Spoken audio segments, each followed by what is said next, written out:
The Hustleshare podcast is sponsored by Lark, the leading super app for work in Southeast Asia. Frustrated with juggling and paying for multiple tools for work? Hate mixing personal and business messages? Improve your team's productivity by 10 times with Lark, which combines business chat, email, video conferencing, calendar, project management, real-time translation, and much more into one super app. Trusted by companies like Xiaomi, Glintz, Kumu, and Mamaluz. Get it for free at larksuite.com today. The Hustleshare podcast is sponsored by One CFO, the Philippines' leading fractional CFO services provider for startups, scale-ups, and SMEs. Experience the power of tech-enabled, efficient, affordable, and expert-led fractional CFO services. Let One CFO handle your finances so you can focus on growing your business. Book your free CFO consultation today. It was a fun time. I mean, we had the fun experience of going for various competitions, trivia, even running a LAN cafe, game cafe out of school premises. Counter-Strike. Yeah. I mean, it was interesting. We were like, if we can't meet the problem of students leaving school to play at a very dodgy gaming cafe, we shall legalize it by setting up a gaming cafe on the school premises. Wow. Totally safe, and and if your grades don't do well, we can block you. Welcome to Hustleshare, the podcast that features the daily grinds of unique hustlers around the world to show not our differences, but that our hustles are very much alike. Now here's your host, Ronster Baetyong. Welcome to the latest episode of the Hustleshare podcast. It finally happened. This is long overdue. The two podcasts that are actually doing the startup beat around the world. I'm only doing Philippines, but this guy has been blazing trail all over Southeast Asia. And again, being brave at it, pun intended, while he's doing it. And again, long overdue, but the two best startup podcasts in this region, or one of the two. I'm not gonna claim best. He's the best. I'm somewhere in the list after that. But again, very, very happy to have here finally Mr. Jeremy Al of Brave Podcast. Whoop whoop. Jeremy, welcome to the show. It is kind of fun to have those sound effects. I do have that functionality on my side as well, but I've never ever hit any of those buttons. But yeah, I mean, for myself, I'm glad to be here, and I'm glad we got to catch up while on a very long bus in Cebu. We're like, we can finally chat and catch up, and Right. At least we did it. Completely serendipitously, by the way. That wasn't planned. It's just like, oh shoot, we're in the same bus, we're in the same row. Glad we got to catch up. So that's amazing. But before I get carried away, Jeremy, I need to ask you the $1 million question. Jeremy, what's your hustle? Well, I'm the COO for Lucence. So we're basically a cancer screening, diagnostics, and biopsy company. What that basically means is that, we take a sample of your blood and we're able to look at the circulating tumor DNA in your blood. And so we're able to, for example, help cancer patients, basically figure out what is the best therapy, precision medicine for them to take. We also help, kind of like healthy individuals or are asymptomatic, be able to do screening and see if they're able to pick up, stage 1 or early stage cancer in their blood. So I think there's a lot of fascinating dynamics there as well. For myself, historically, lots of different parts of my story. Yep. But yeah, I grew up in Southeast Asia. I was in the army. I studied UC Berkeley. I was a consultant at Bain on tech and consumer. And then after that, I built my first company, which was a consultancy for the social sector. And then went off to Harvard for my MBA. Built a second company in education tech. And then eventually kind of like pivoted back to Southeast Asia as a VC and Series A for 3+ years. And then after that, here I am. That is amazing. I'm glad you technically showed us the path of where we're going, because we now need you to buckle up real quick. Similar to that bus ride in Cebu, but just a little faster and more intergalactic, because we're going to have to go through every single sub. And now it's going to be your turn. I was, I guess, on the show, and it's so weird always being on that side of the fence, not answering questions. But now it's your turn, because we're going to have to ride the Hustleshare time machine.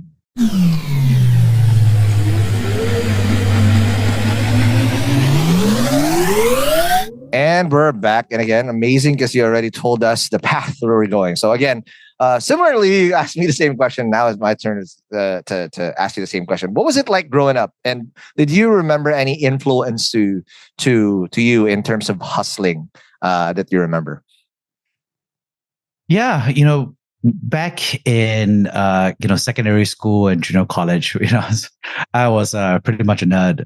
Okay. So I was in a computer club, and we were very happily using computers to basically kind of like build websites, code, and it was a fun time. I mean, we had the fun experience of going for various competitions, trivia, building robots. And even running a LAN cafe, game cafe out of school premises. Counter-Strike. Yeah. I mean, it was interesting. We were like, if we can't beat the problem of students leaving school to play at a very smoke-filled, dodgy gaming cafe, we shall legalize it by setting up a gaming cafe on the school premises. Wow. And have the right location, have the right price, totally safe, and and if your grades don't do well, we can block you. Wow. So you have to be good in school, and most of the time people are zero sum when they do that. Hey, if you have the best race on town, it's very popular. So yeah, people still remember me from those days. One guy was like, "Oh, I remember you. You're the guy kind of like checking my ID and blah blah blah." So yeah, so those are the times. And yeah, I was very much focused on also doing some other stuff, like, I was a little bit part of the drama club, is backstage. I was doing some sports in kind of like taekwondo and judo in those years. But still, I think, I think people who have known that I was pretty much a nerd, right? So I was reading sci-fi and Isaac Asimov and just like, just reading a lot, and playing Dota and Counter-Strike and all those games. And I'm glad to know that today I'm now cool, because everyone's watching like Marvel and Lord of the Rings on TV. So it feels like the nerds have won. And so yes, I'm like, and I was just catching up my secondary school friends last night. And everyone just said like, yeah, we were not nerds. We were just preemptively cool. There you go. You were ahead of the curve the whole time. Yeah, exactly. By 20 years. It only took us 20 years to become popular. Yeah. That's amazing. So I'll go straight to this, because you have such an amazing career. So I want to go into one thing. UC Berkeley, what was that experience like? I think it was great. I think it was my first real time, obviously, studying in America. Great university. And I was happy to go, because before that, I had spent 2 years in the Singapore military, which is kind of like mandatory. And I think it was an interesting experience, because, you kind of like go to high school, junior college, and you're like studying, you're working hard. And then you go to the army, which is a big shock, because the army is the army, right? It's very regimented, it's very structured. And obviously you're being asked to do a lot of, very physically draining stuff, right? Like not sleeping, marching, carrying stuff, and it's quite an interesting experience. And I enjoyed it. I going in, I had some like teenage vision of what being a heroic military soldier would be like. And I very quickly realized that I was probably not going to be my long-term career to do so. And it was interesting, because I was watching my female peers and counterparts go to college, right? And I was like kind of bummed out. And I always remember that I was just chatting with this, lady that I liked, obviously, because, and I was at the, firing range. It was late at night and it was boring. I was just chatting with her over call, and also a little bit over kind of like SMS back then on my Nokia phone. Right. And, she was talking about university and life, and I was feeling very left out, obviously. So by the time I got to UC Berkeley, I was very ready to go. Nice. And it was a great experience because, I was ready to study, explore, and just kind of like catch up from my perspective. So I think I was much more serious about obviously studying, but also kind of like getting some work experience. So I think that was one big mindset. The second, of course, is that America is a lot of fun. It's different from Southeast Asia. Right. I think Berkeley is known as the founder of the free speech movement. There you go. So what is free speech? It's Southeast Asia. I think versus how the Americans define free speech is very different, obviously. And I always remember that in the first month of campus, I was watching some, kind of like eco activist protesters that were kind of like in the trees, beating drums, trying to prevent the trees from being cut down. So I think it was just an interesting experience to see that, Berkeley, that, history of that. And then lastly, of course, I was just excited to learn, right? And, at the time I was wanting to learn economics and eventually learn business. And so I thought it was a great experience to learn from, some really great professors that both gave me both the depth and the breadth to explore a lot of different interests I had. Mm-hmm. That's amazing. Now, after UC Berkeley, did you go straight back to Singapore? Because first thing off the list here, after being an infantry sergeant, you then became an associate consultant in Bain. Yeah. And again, I have nothing but respect who've done the big 3, big 4 consultancy job. Man, I can name so many people who are great founders now who went through this very early career path. Well, what did that teach you, and what skills did you also acquire being in Bain? Yeah. So while I was at university, I did an internship at Bain Southeast Asia in the Singapore office, and then eventually I got a returning offer, so I took it and did my time there. It was a good experience where I was prepared for it somewhat because in university I was doing a lot of social impact consulting. So I was basically had done pretty much about 6 to 7 different engagements working with various nonprofits and healthcare organizations in California. I was consulting for them as part of a student consulting group called the Berkeley Group. I was very happy there. It was a great experience. And so I already had built a lot of skill sets in terms of like understanding like scoping, deliverables, building decks, doing analysis, presenting. So I think the workflows were there. And I think that I had seen my seniors kind of like go into these McKinsey, Bain, BCG. And so I think in my head, it felt like it was not necessarily the path, but I think it was a very much like default path, right? I mean, obviously, I was looking at other organizations like Gates Foundation, which is in healthcare. I was looking at Bridgespan Group, which was in social impact consulting. So because I always had a heart for the healthcare side, but it was interesting just to go and, I received that offer from Bain Southeast Asia. And, it was a great experience because I think going and working there taught me 3 major chunks. I think firstly, of course, was, kind of consulting for corporations from my perspective. Secondly, was like Southeast Asia. And lastly, it was about the culture. So, first of all, I had been doing a lot of work with consulting for, the San Francisco Unified School District on their mental health care programming. I work with, kind of like a local, kind of like church-related kind of like primary screening clinic on their kind of like health screening program and funding. So I think I've always worked on that impact and community access side. It's just that working for corporations is very different, obviously, because then you're not trying to maximize access, you're trying to maximize profits, right? Correct. And so, no good, no bad. It's just that it's a different set because people are looking at that. How do we increase market share? How do we increase profitability? How do we increase kind of like our volume that we sell? And those are, very different questions because on the social impact side is opposite, right? Which is like, how do you break even? In other words, you're delivering the services at cost at best. and then you recover the rest of it through grants and donations. So I think it's very different experience. And I think corporations obviously have a very strong mandate to deliver what they're doing, right? People are buying shampoo because they want shampoo, and so they'll pay you for the shampoo. Yep. People want to eat, bread or buy computers, and they'll pay you for the computer, right? So it's a very, kind of like simpler model, which was just, I think, interesting to do. Secondly, was really about Southeast Asia. I'd grown up in Singapore. I had traveled across Southeast Asia as a tourist.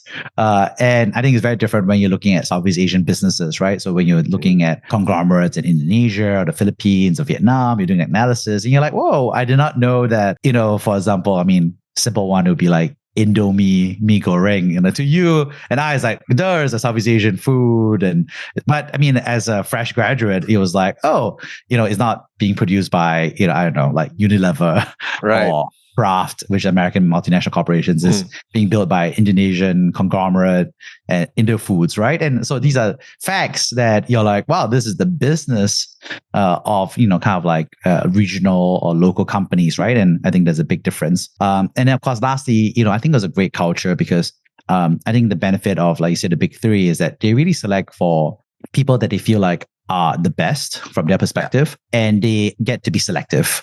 And I think what I walked into was this a really high performing culture of people who are all smart, hardworking, charismatic, and quite fun to be around, right? So you kind of like tick all the boxes, and I think it's interesting because when you're in the military, for example, there's a very wide bell curve of people because everybody has to be there, right?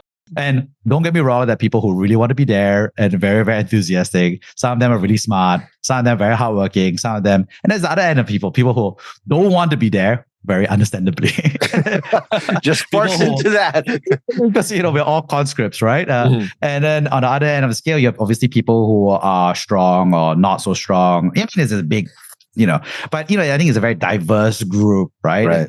Versus, I think if you're, at Bain or BCG McKinsey, everybody wants to be there. Everybody is at a certain level. So I think it's kind of interesting because then the throughput of communication is very high because you don't have to make a bunch of assumptions. You don't have to slow down. You don't have to pause and be like, let me explain what KPI is. So people will throw all these words and concepts. And I think it's very much similar to like, when founders hang out with other founders, right, who are experienced. Then there's very high throughput because people just say stuff like, oh, the failure rates are da-da-da-da. And then people are like, okay, people understand what failure rate means. People intrinsically know it's high. People know what it means. I think there's a very high level of culture throughput that happens when you have that kind of high performing piece. So I think it was a fantastic experience for me to, as a result, kind of like learn about Southeast Asia business, to learn about, kind of like for-profit businesses, and also learn about what a high performance culture looks like. That's amazing. And again, the proof is in the pudding. I've seen so many former consultants, and again, the big three, that have just when they look at problems and they look at the situations, man, the type of nuance that they see, and also the bird's eye view point that they see in terms of analyzing a market before they even go through, is just a massive skill that a normal, say, run-of-the-mill founder like me would probably take time to properly understand. But yeah, super duper amazing. But before we take our first break, couple next stops that I've seen here is you, after Bain, you now started to also still do consulting, but now as your own. What was that experience like, and what led you to jump and then be an entrepreneur very early on and do it on your own? What's the difference between being in a Bain environment and on your own? Yeah, so coming back to Singapore and Southeast Asia, what I realized was that the university experience of doing social impact consulting as a student didn't exist. And so I was excited to basically do consulting as my job, and I wanted to bring that experience to university students in Singapore. And so at that time, when we first started out, we were building out effectively a charity, a nonprofit that was bridging that back. So basically being a platform for university students and professional volunteers to be able to volunteer and consult for the social sector. And so I think it was a great experience while I was doing that in parallel while I was at Bain. And I think the issue that came out very quickly was that I just realized that it was not sustainable. I think it needed to basically make some money, not a lot of money. But basically it was just like, we need to be able to hire somebody to be able to eventually take over, be full-time, do the work. And so when I eventually did was that I basically got to the point where I said, I have to leave Bain and really have to focus on building the fundamental structures, the monetization. And so we transitioned or pivoted, I guess, a charity model to a social enterprise model, where we're able to basically be able to, get revenue from the government, from grants, from the nonprofits as client fees. Those were all things that had to be prepared for and done, prepare the right leadership, hire the right people, and all that needed to be done full time. And so part of that move was to basically make it a sustainable business. And, we were doing well. We had, over 100 clients over this long time period. Wow. We had worked with all levels of different nonprofits and healthcare organizations in Singapore. And, I really enjoyed it. And it was a great experience. I mean, I think the big difference for me, obviously, is that, one is, I think the good thing about building that social enterprise was that I think the culture was similar in the sense that everybody was high performance. Everybody wanted to be there. Everybody was a volunteer. And, because we were very popular, we were able to be selective about who was helping out and so forth. So I think those were all good things that were very similar. I think, of course, the big difference is that you kind of have that and the bridge role, right? Because now you're not really kind of like a for-profit organization. You're never going to be like charging $1 million case to a nonprofit, but how do you bridge that gap and translate? So there's a lot of stakeholder conversations between the government, between nonprofits, between foundations. So is that kind of like a little bit of that Goldilocks or gray zone, depending on how you look at it, between all of them. So there's a lot of words that were being used, like ecosystem builder or kind of like infrastructure builder. There's a lot of capability expansion. So there's a lot of like different words to kind of like describe what we were doing. And so I think that was, different. I think the last thing that of course was different is that, you are the founder. But you're also often the only person kind of like really feeling the pain and the pressure, right? Yes. So you're working all the time, all the hours, all the weekends. And so, it's basically like, effectively, what I remember that process was like, while I was at Bain, it was like Monday to Friday, obviously I was working. So Saturdays would be like the day that I would fully commit, obviously, to building this on the side. And then Sunday mornings as well, I'll be working as well. It was just a crazy schedule. And then when I was like full-time as a founder and building out a business, it was still effectively 6.5 days of the week. So it was a kind of a crazy thing. And I think really props to my, co-founder, Kwok Jia Chuan, who was there with me. And, it was just an interesting time for us to be working on it together. Sounds good. All right. Now let's take our first break. And when we come back, we will talk about CozyKin, how he got into Monks Hill, Harvard MBA, and of course, Lucence, and how he is helping cancer patients determine that they actually have cancer, what they can do. But let's talk about that more after the break. Hey hustlers, how many apps are you using at work these days? 5, 10, 20? Let's face it, there are chat apps for internal communication and emails for external, Cloud Drive for docs and wikis, calendars and video conferencing, spreadsheets and project management software, and probably yet another tool to connect them all. It is a mess. And if you're collaborating with cross-border colleagues, partners, or suppliers, it gets even more complicated. And don't you find it disruptive when your personal and business messages get mixed up? And if this sounds painfully familiar, switch to Lark, the leading super app for work designed to increase your team's productivity by 10x at an unbelievable fraction of the cost. With Lark, manage projects, chat with your team, build a knowledge base with wikis, and automate workflows such as approvals without code effortlessly from one app. No switching or integration needed. Join fast-growing companies in over 125 countries, including Xiaomi, Glint, and the Philippines' very own Kumu and Mama Luz, who trust Lark as their workplace super app. I've started using Lark myself for our pressure washing business service, Papa Pressure, and I'm totally loving it. Want to see how Lark can revolutionize your business? Click the link in the description or download Lark for free at larksuite.com. That's larksuite.com, the productivity super app every business needs. And we're back from the break. We are still with Jeremy Out, and told us the amazing origin story that he had. Again, but that's just the very start of this amazing journey. But after that, he also created another startup, but this time in the States. So talk about CozyKin a little bit and high level, because we have a long way to go before we can do it, because we're still obviously going to talk about Lucence and the Brave podcast. But what was it like creating a startup in the US, especially in Boston? Yeah. So, I moved to Boston because I was doing my Harvard MBA, and I was excited because I wanted to, kind of like sharpen my skills here. So again, I was kind of like following the current a little bit, in the sense that a lot of my seniors at Bain, they had gone to business school at Stanford, at Harvard, at Wharton. So it felt like doable. I didn't say it was easy.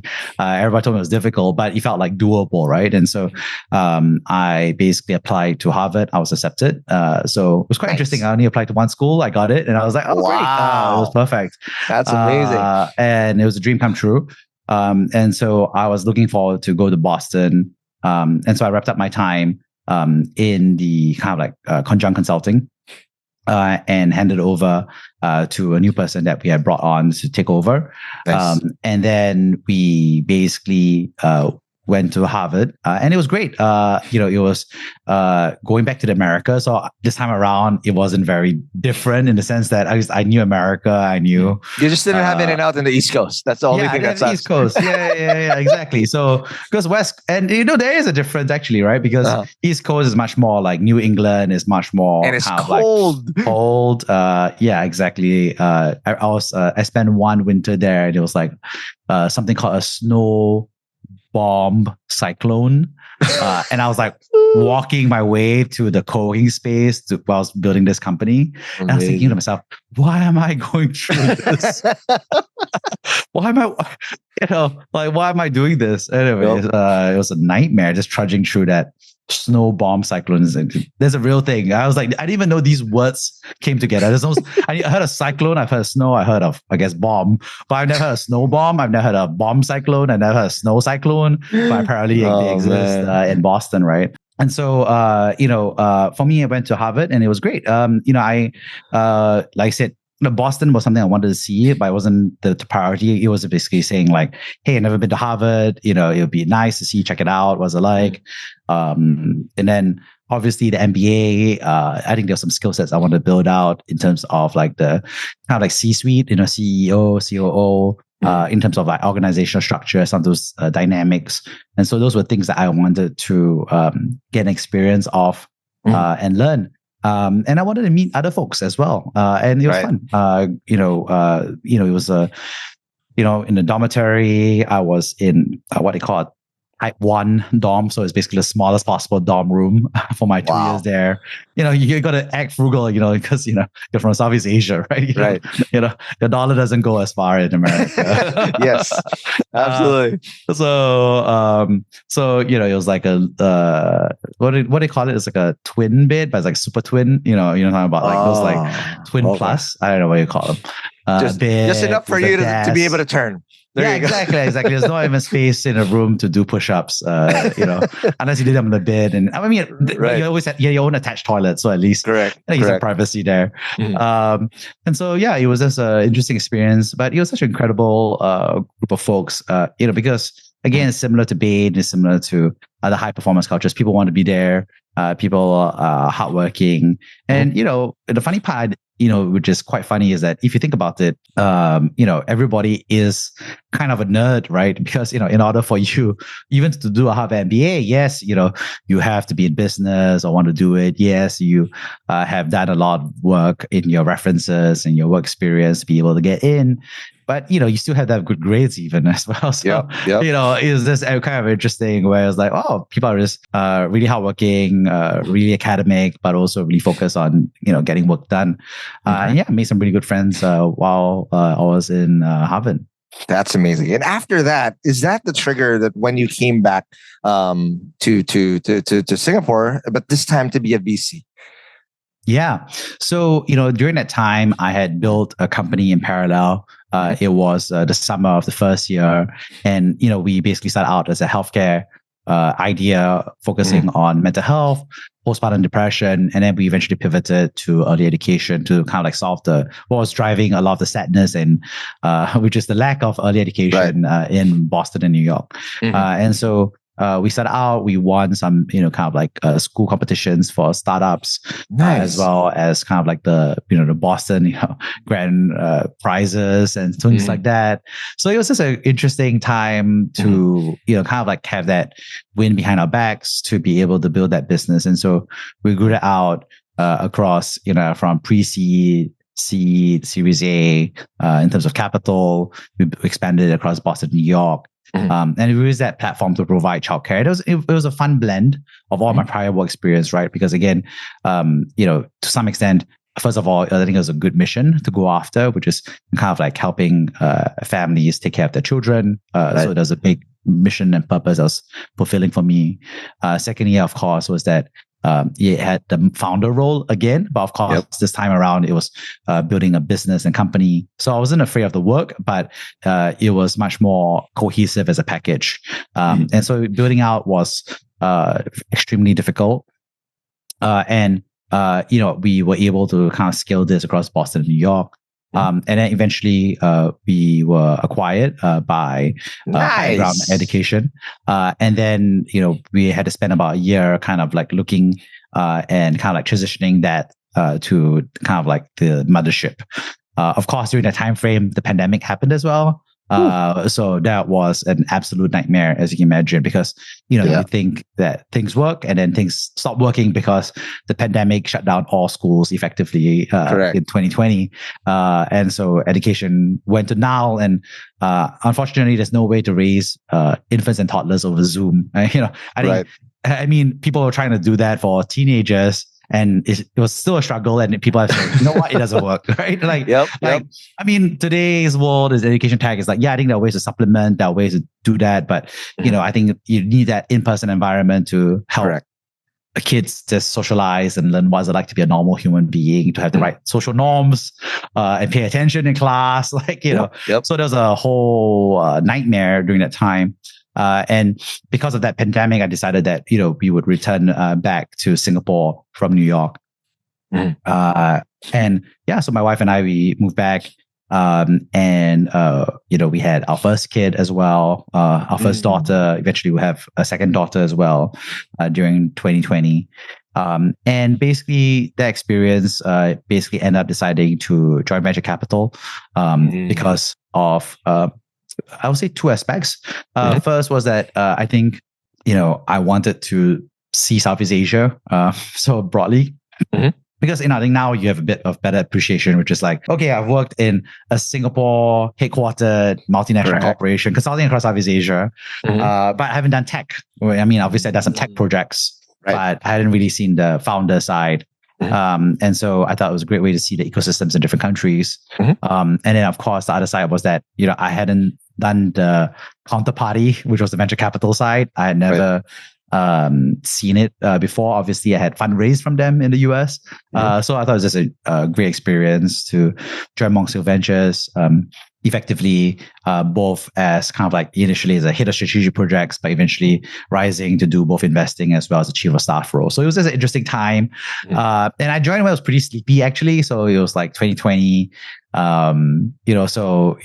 Deal flow was slow and so forth because people were confused. So it was actually a very contrarian move in many ways because people didn't know the world is ending or not.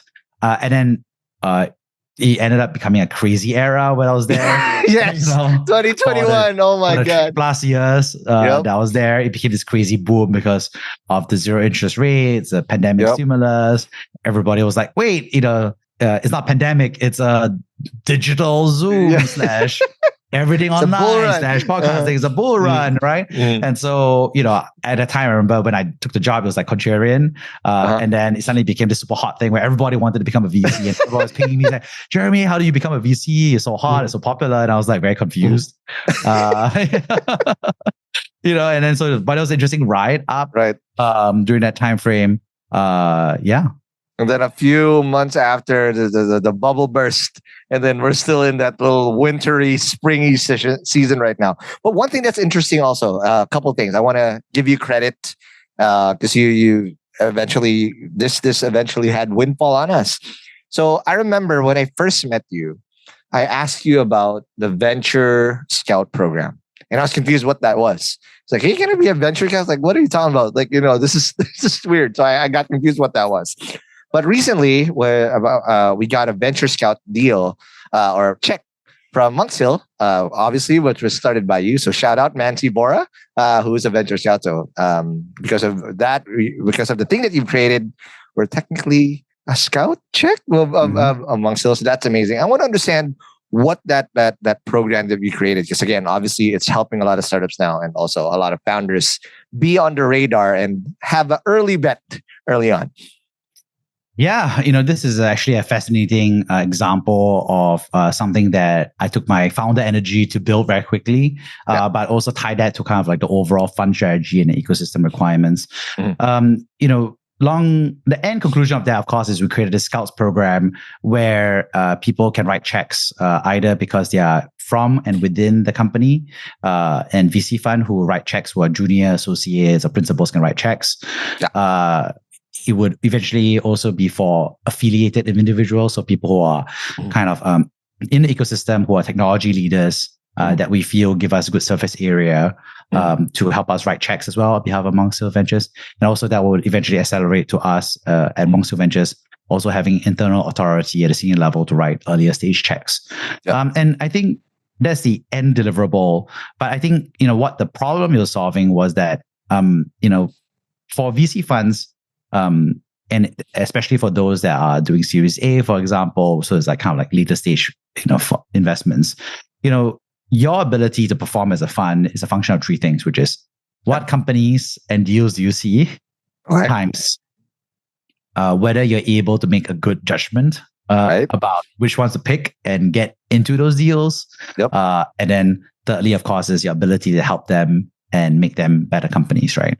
And so in the perfect world, as a result, is you see all companies in the universe of Southeast Asia. You know who are the best founders, who are the good founders, who are the below average founders, but and see all of them. And then you're able to make the right bets, right? That have the right risk and reward dynamics to it. And you're able to get into those deals because you've built a relationship with them. And you know how to do it. And you have good judgment after your internal debate. And then after you do the deal, you're able to support them and help them grow into, the unicorns that you want them to be, that the founder wants to be, and that your limited partners have invested in your VC fund to help scout. So those are the three things. And I think what the understanding was that the Scout program is kind of like actually helps on all three dimensions. First of all, VC fund actually is relatively skinny in terms of the team, right? So the team may actually be, in terms of senior investors, maybe about a handful. So maybe around, 3 to 7 senior investors. And then you might have junior investors who are another, say 3 to 7 junior investors as well. And that's actually quite difficult to scout across the whole of Southeast Asia because there's a lot of geographies. I mean, it's not easy, and then just because you're in Jakarta doesn't mean that you're in every part of Indonesia, and it definitely doesn't translate to any help in Vietnam. Those are, and so these ecosystems are actually very different from each other. Like you can be number 1 in Singapore, but you're totally number 12 in the Philippines, even though technically we're all part of Southeast Asia, right? Exactly. And so each ecosystem is transparent internally, but opaque across those borders. And so I think having a Scout program allowed us to basically light up new geographies and new zones geographically at different experience levels in different industries to create somebody who is kind of plugged into the networks, right? And these are obviously the people we're picking are people who are kind of like super connectors or network hubs or community leaders. So these are all, I think, dimensions. That's one. I think the second aspect about that is that I think a scout program actually helps you hopefully build relationship. It helps you have a better sense of which companies to go into. And I think that's important because I think that your ability to make a good decision, you shouldn't be seeing the company for the first time when you're making a decision about them, because you're not likely to have made a good decision because you don't know who they are, you don't know their history, you don't know how they've done, you don't know how much they've suffered along the way. You don't see all those aspects of it. And so I think having a scout who kind of has known them for a while, that you can do a reference check on, that maybe you have potentially written an early check-in many years in advance, I think it gives you a little bit better sense to be like, yeah, this is a company we want to invest in, versus this is a company that after seeing them for 2 to 3 to 4 years is maybe not the company we want to invest in. But I think that does help the VC perspective. And then lastly, of course, is that, I think for helping companies and founders on a third dimension, a scout program is a good way for us to kind of like activate some of our current portfolio founders who've succeeded, already exited. It's a good way for them to kind of give back to the VC fund as well. That is amazing. Now, again, one thing that also happened while you were in Monk's Hill was obviously your brave podcast journey. So 2 things I want to know. How did you get into the podcast? Why did you want to create a podcast, and how did that help technically understand more founders? And again, 4 years in now, 4 years, 4 months. What has the journey been like being a podcast host? Yeah, the first podcast went live around April 12th, 2020, which, as you can tell, is the pandemic and its surge of the pandemic. And what was happening was that I was locked down at home, and very bored, right? Because, for me, what I noticed kind of like coming back to Singapore and Southeast Asia was that I'm somebody who listens to a lot of audio content. So I was listening to podcasts, I was listening to audiobooks. And coming back to Southeast Asian technology scene, I realized that there wasn't a good podcast that covered the beat, right? Which is Southeast Asia. Yep. I wanted to hear, stories about, kind of like the venture capital, about the markets, about founders in Southeast Asia. And there wasn't anything good in 2020. April. Now, obviously, since then, there have been other folks that have come up and, but, I just want to see the whole region, right? And so I think for me, that was the kind of like one big piece of it. The second big piece of it was, like I said, I was locked down at home. So I was like, okay, why don't I just try interviewing my friends and colleagues? And so my first ever podcast interview was with my Conjunct Consulting co-founder, Kwok Jia Chuan. And it was just me like, hey buddy, how's life? And then, just recorded it and got it done.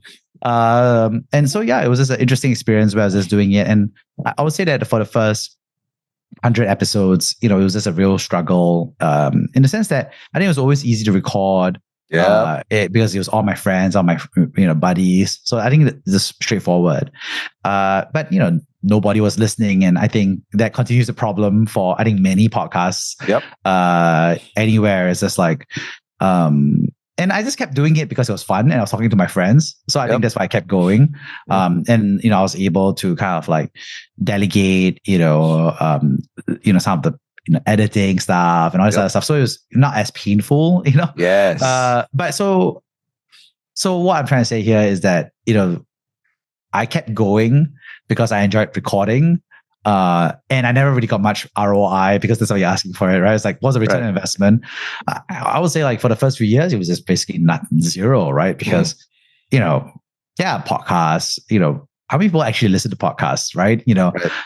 Long form, thinking through the process. Actually, not that many actually in Southeast Asia. Obviously, people are still getting, their AirPods. People are still getting enough bandwidth or mobile data to be able to listen to podcasts. It's growing, like you said, and I think that's why we're both in the podcast space. But I think we just remember that in 2020, again, it was just a very like early. It was early, right? It was not clear that, and so. I mean, there was a Clubhouse hype also. Everybody's like, Clubhouse. Hey. Right. Yes. That was super hot. And I was a Clubhouse and I definitely was doing that and in parallel as well.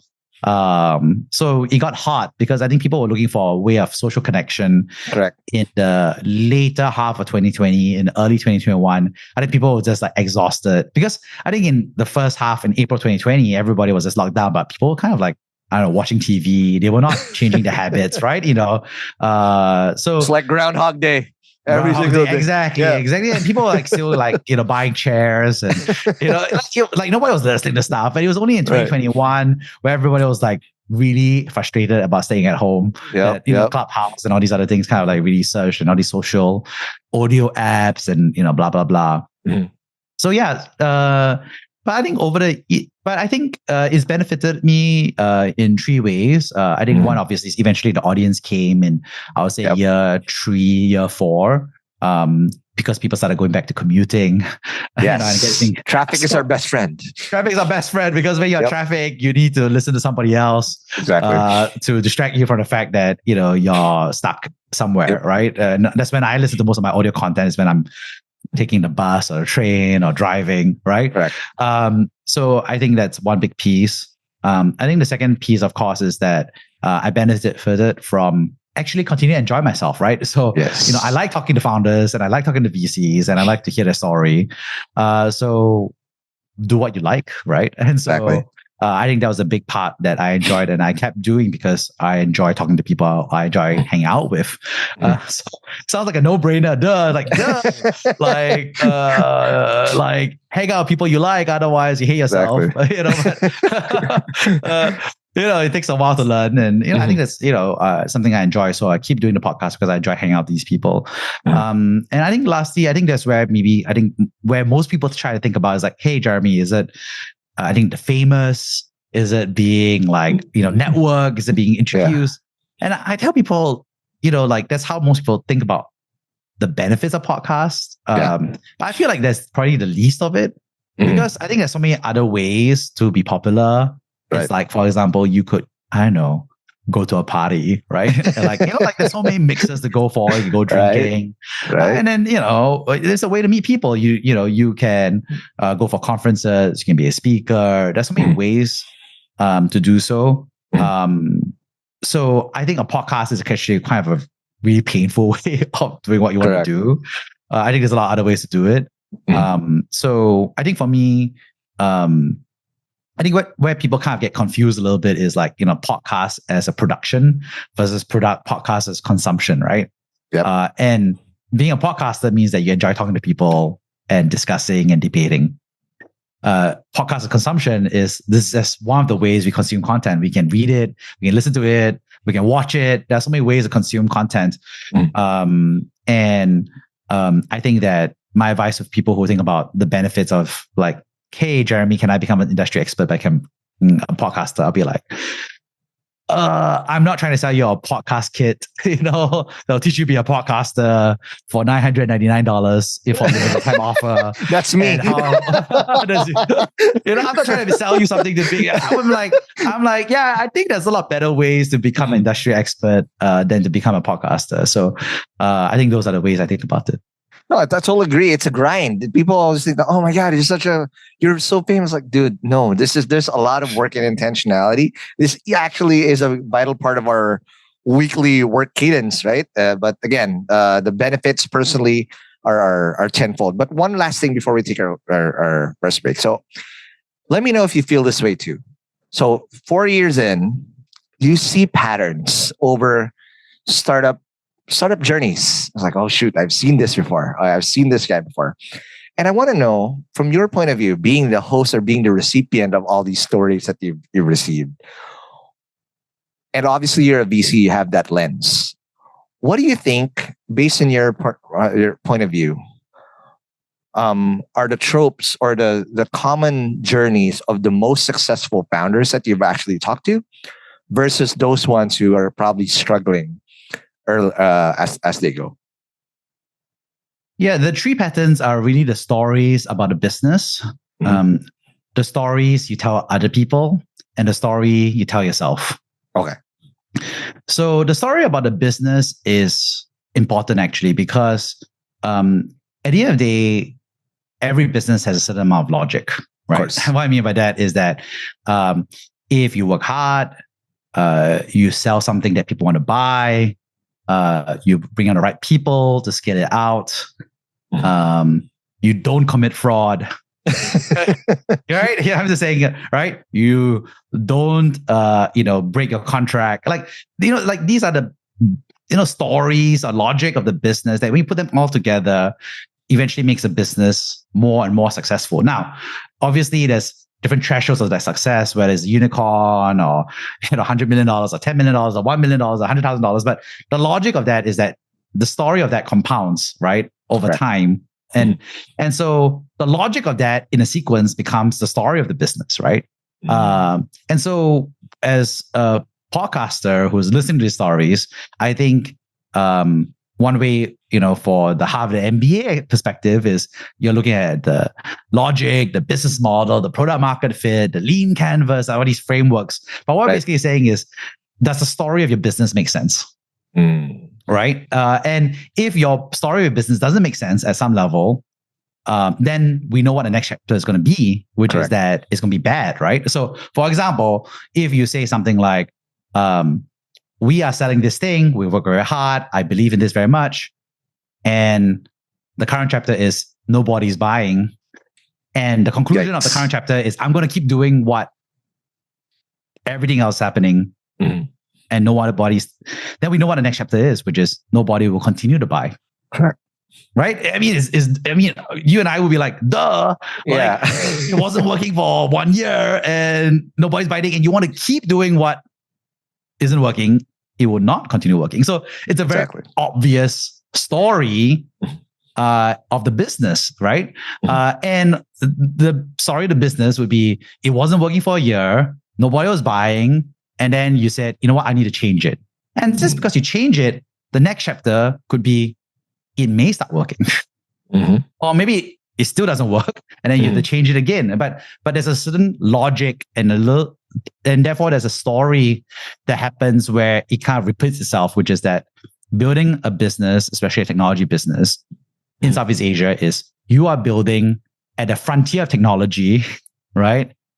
In a frontier market, right? With a team that's never done it before, and nobody else has done it before. Of course, it's a story that is not yet been written, and of course it's going to be difficult. And of course we don't know what the future is, and of course there's going to be a lot of struggle. So I think, and obviously looking back, obviously then it becomes a trope, becomes a pattern. But looking forward, I think you just have to be comfortable with the fact that it is a hard business and it is a hard story to write. I think the second aspect there's a pattern is, of course, the stories we tell other people, right? And, at the end of the day, all humans are social animals, right? Which is that, we hang out with our parents, our siblings, our wives, our husbands, our children, like our colleagues, all social animals. And so there are stories that we have, right? What is the story of Singapore as a country? What is the story of Singapore as a society? What is the story of the Singapore technology ecosystem? What is the story that I tell you about my business? And I think, as a podcaster, you often hear what are the stories that people choose to tell other people, right? So, we will have a podcast where you are the guest, and, I hear the story that you have chosen to tell me about your journey, what you've learned, what you are comfortable sharing about. And there's an interesting choice that we always have about the stories we tell to people. And in general, the patterns are, we will always choose on average to talk about the things we like to talk about. We choose to talk about things that we understand. We choose to make it simpler and chronological and understandable. We don't want to talk about things we don't want to talk about, and we talk about things that we want to talk about, right? So these are, I think, the patterns that we have that will become more clear over time about how people choose to present themselves. Lastly, I think that what is most interesting to me personally is the story that people tell themselves. And I think that's actually the most interesting part for me, that I find that I enjoy being a podcaster, right? Which is, when it comes down to it, what do you tell yourself? Do you tell yourself that you're a good person? Do you tell yourself that you're a hardworking person? Do you say that you're a nerd? Do you say that you're a jock? What do you tell yourself? What do you tell yourself is your strengths? Yeah, what do you tell yourself are the real challenges of the business that you haven't told other people? I think that's a really interesting piece. And I think the benefit of being, I think, a podcaster at the Brave Southeast Asia Tech Podcast is, I think we're focusing on the bravery part, the personal and the human side. And I think getting to hear a little bit more of that third angle is really the most interesting part for me, which is, when have people felt like they were bravest? When have people felt the most inspired? When have people felt like they've really struggled the most? And I think that's a really difficult prism to go after, right? Because if you ask me, hey, Jeremy, what is the business model of X Thailand conglomerate? I'm just an example. And I'd be like, yeah, here's a story, right? Wikipedia, Google, AI, we can write that story like that, right? The story is easy, right? And if you say like, hey, Jeremy, what's the story of whatever the CEO has said in terms of the press release and prior interviews, that's also easy for us to collate and synthesize. But to hear that true human story of how people talk about themselves and their own journey is actually really interesting to me. And I think that's was what I was looking for as a listener. I think that's the story I continue listening for as a podcast host. And I think that's what I believe resonates with the 60,000 listeners who listen to the podcast. Yeah, that is amazing. And again, I totally agree, because now the people, the stories that tell yourself are basically the most vulnerable version of what a founder is. And at the end of the day, the best startups have the most vulnerable and open and transparent founders out there. But now let's take our last break, and when we come back, we'll talk about your journey as also a VC on your own fund, and of course why you chose to create Lucence, and of course your advice and your early predictions for 2025 and beyond in the tech startup scene. Well, let's talk about that more after the break. Hey hustlers, are you a busy entrepreneur juggling a ton of tasks while trying to keep your finances in check? Thinking of raising money from investors or lenders but have no idea how to start? Well, you are not alone. Managing business finances is tough. But don't worry, I got something for you. Introducing One CFO, the leading fractional CFO service and technology provider for SMEs, startups, and scale-ups in the Philippines. Whether you need help with financial management, fundraising strategy, or scaling up operations, their team of top-tier CFOs and their game-changing CFO tech platform have got you covered.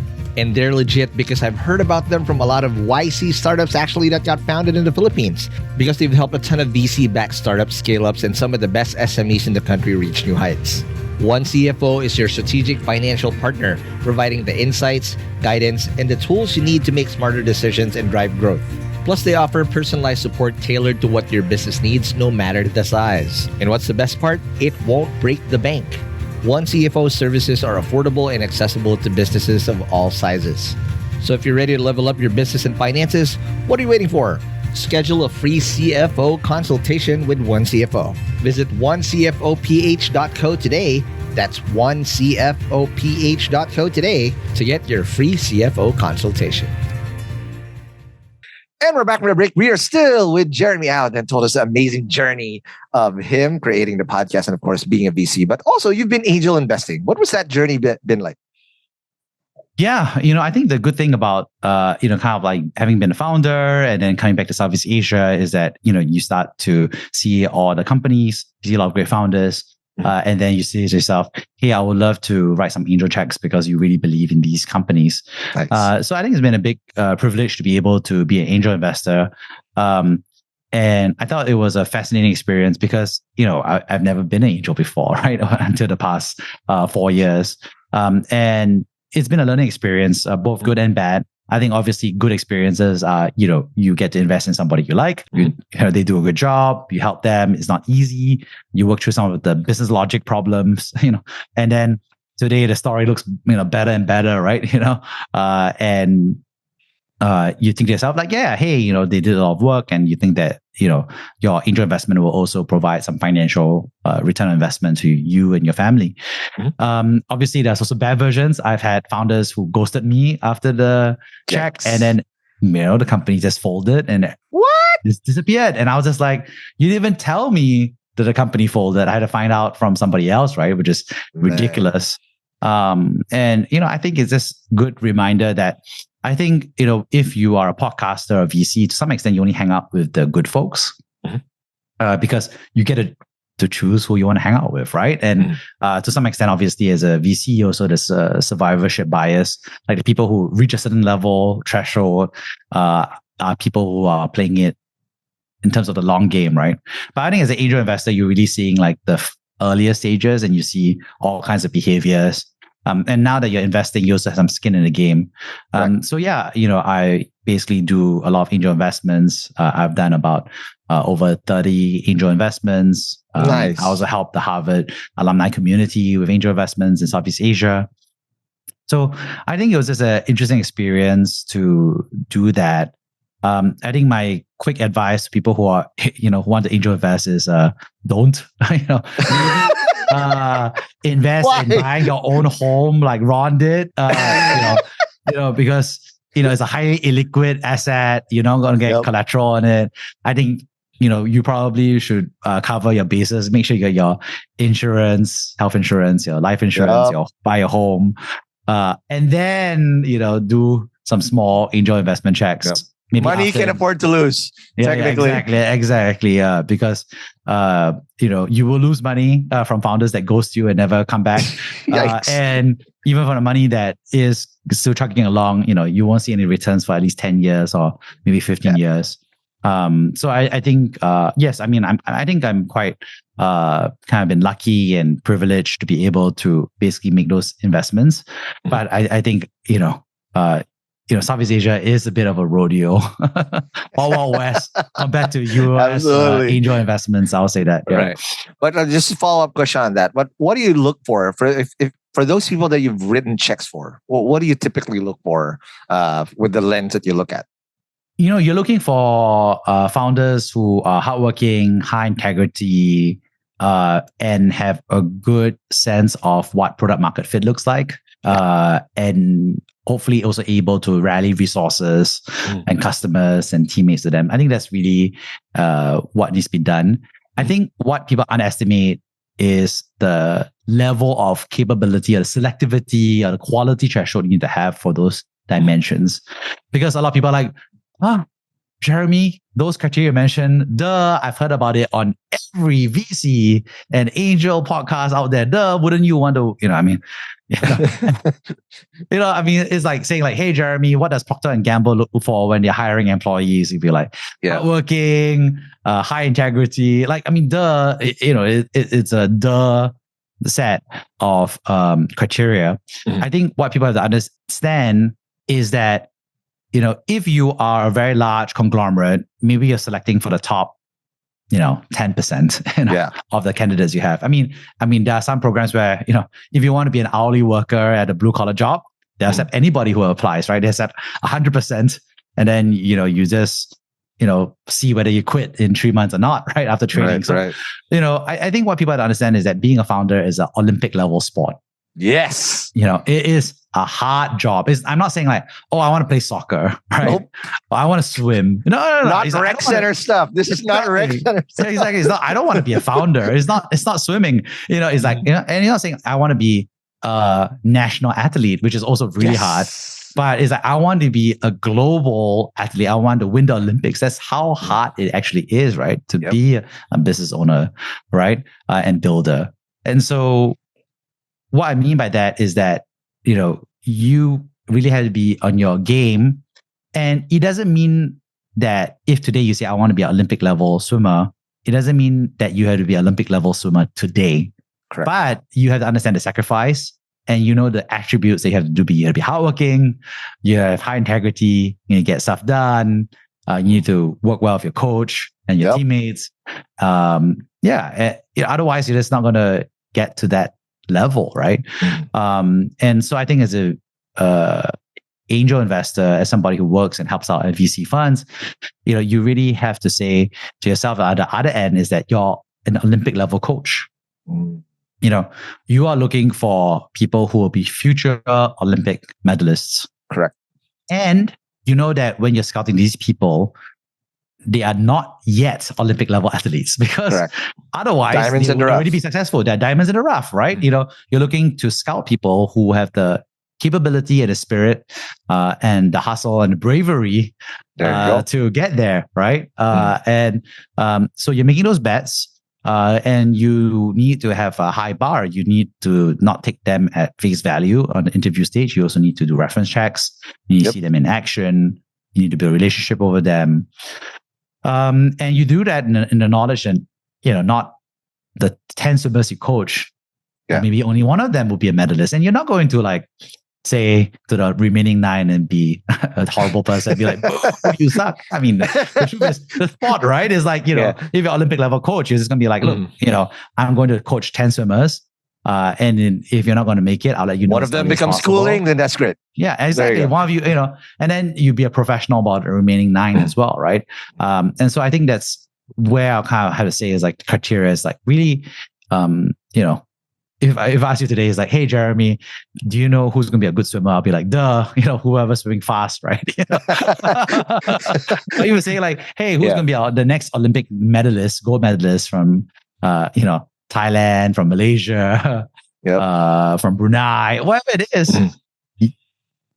Who knows? Who knows, right? But you got to scout. You got to do the work. Yeah, absolutely. Okay, now a couple things before I let you go.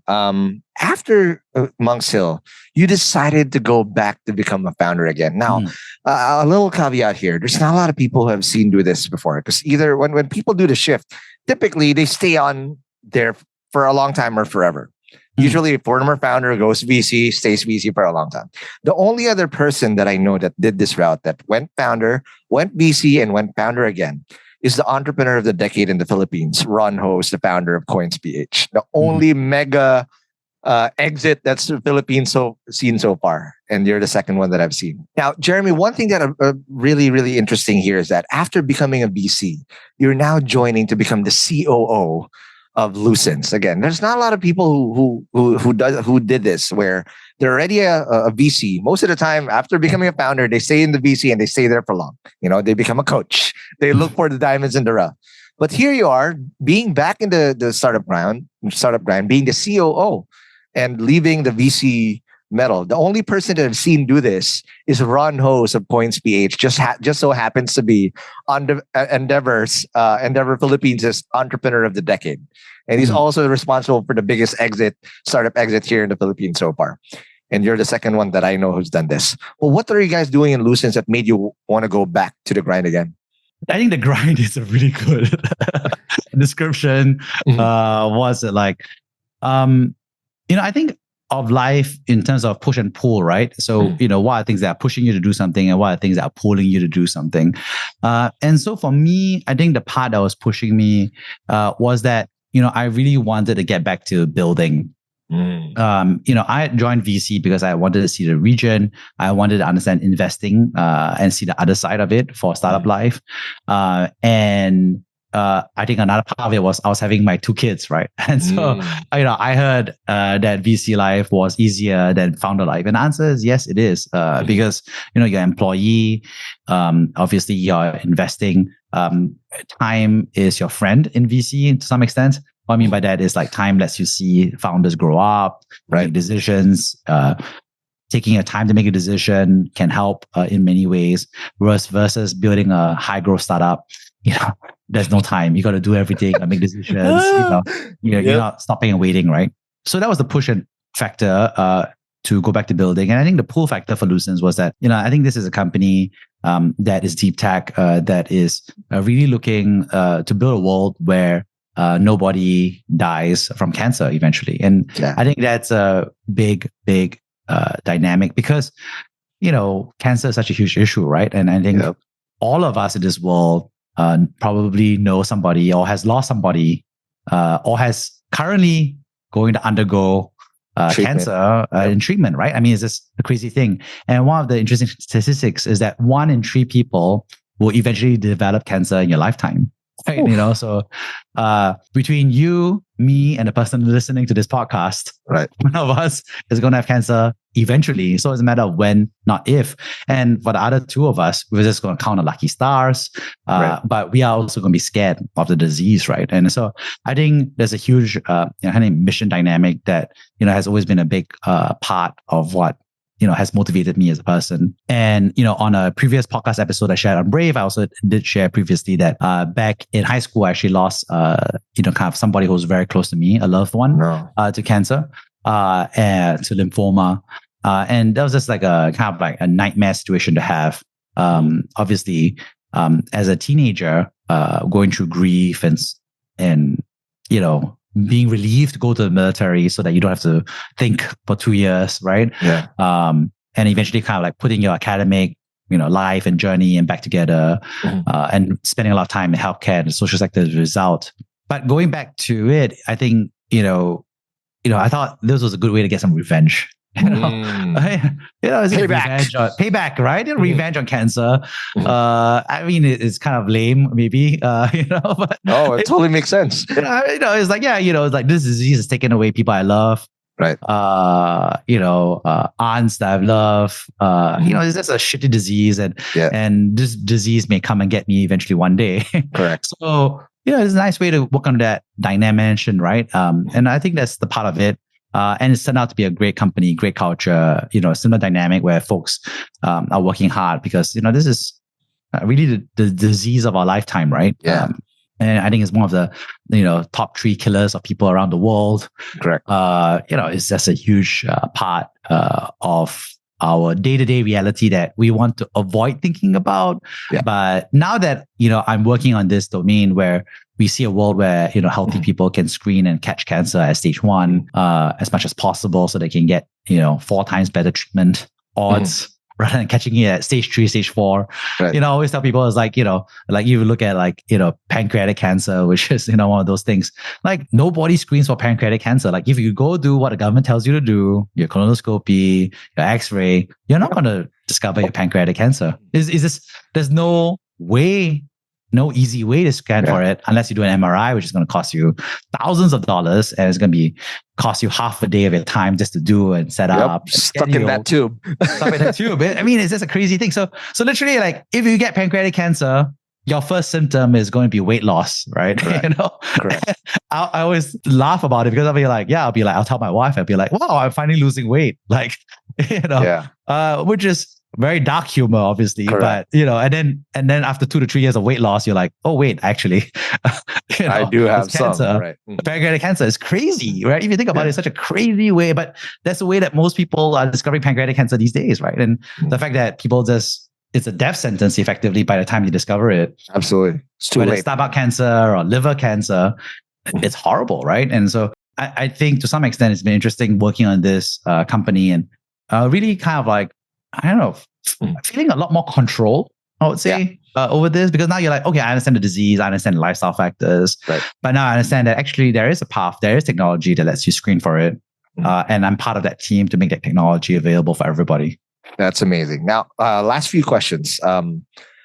I remember, this is a constant grind every single time I do an interview on Hustleshare, I feel like I'm drinking from the fountain of knowledge. Because I have a cheat code of getting first dibs of how amazing things that, they did this. I might be able to adapt this into Podcast Network Asia and whatnot.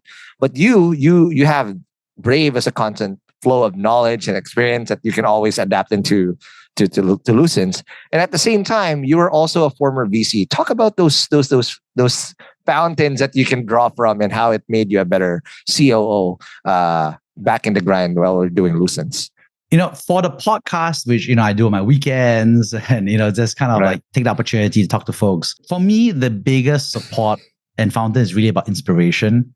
So the podcast is called Brave, not because I am brave, it's because I want to feel brave.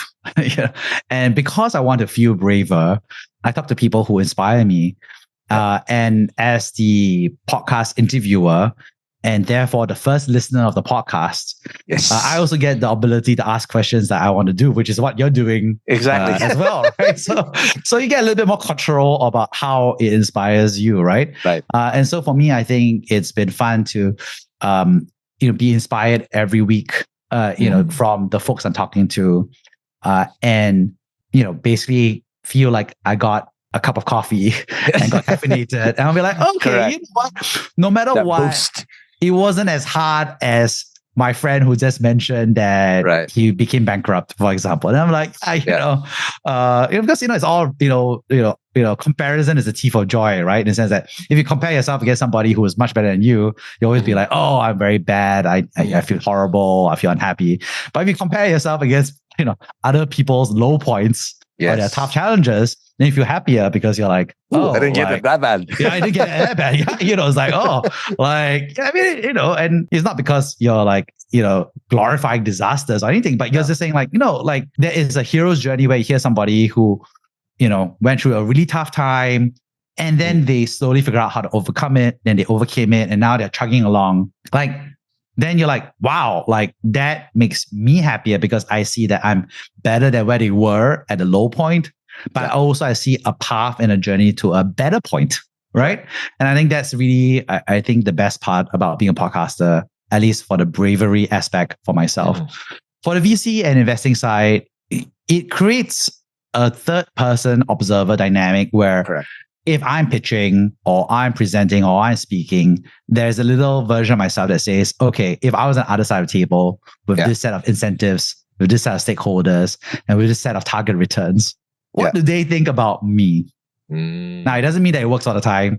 Neither I'm saying that it works for all people. Neither am I saying that I listen to advice all the time. But at least now you know that after you ended the meeting, you know what they're probably discussing, right? And that gives you a leg up because it lets you understand capital, and it lets me focus my time. It lets me prioritize and figure out what I need to do from point A to point B every day. That is amazing. Now, last question. You've seen it all. You've seen patterns in hindsight. What do you think would be the startup ecosystem or the fundraising, the VC ecosystem going to be in 2025 and beyond? Are we done with winter and spring coming? Let's look at this chronologically, right? Which is that over the past 2 decades, we've seen that Southeast Asia continues to grow as economy, between say 5% to 7%, because people want to make money, people want a better life for their kids, and governments are working hard to make that happen. So people are trading, people are making money, and so the economies are growing, and technology is a big part of that because it's making it easier, is substituting physical transactions for digital transactions. So technology is really about taking the future and bringing it to today. And so I think there's always this good long macro lift to technology that was happening between the 2000s, right, to all the way to today, right, 2024. So that's continuing happening as kind of like a rising level, right? And I think what happened was that in the 2021 to 2023 was this massive over acceleration where it became this bull market that has unwound. And now today in 2024, we're actually back effectively in funding levels back to 2019, 2020. Exactly. So I think we need to kind of reset a little bit, which is like when you say winter, it implies that summer was 2021. But actually, maybe another way of saying it was, it continues to be spring in Southeast Asia, but then everybody went super mania. And then now it's like, whoa, it's a winter versus 2021. And I always tell people, it's like, you just need to delete. It was a beautiful That was an anomaly. It was an anomaly between 2021 to 2023. Everybody drank and got very, very, very drunk. And now you feel like it's a hangover.